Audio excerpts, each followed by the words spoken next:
Well, here we are, the revised Mini Cooper, and this is a big deal. This car's been out about, 12 years? And they've only revised it once before since launch. So here's the third generation car. Look at it, you could walk right by it and think it's the last generation car. Very subtle differences because that's the name of the game when you're in the retro icon business.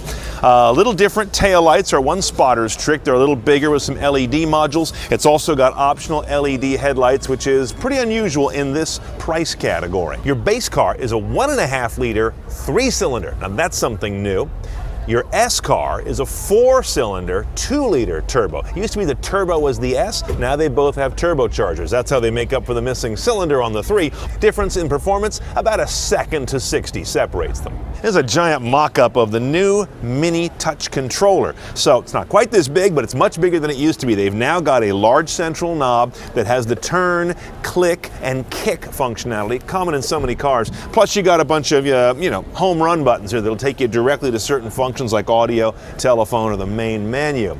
This is also dialing into a revised Mini interface on the LCD, but what's really new is they've got a head-up display, a HUD available for the first time. That's also, I think, a first in their class. Okay, minor revisions to the overall layout of the dash. This is where a lot of the icon part happens as well. You got the big old pie plate central gauge, which is optional with the LCD multimedia screen and the Mini Touch controller we just looked at.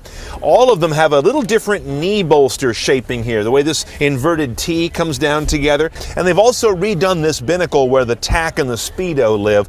Minor differences. Overall, the car prints about the way it was, except for these new technology interfaces.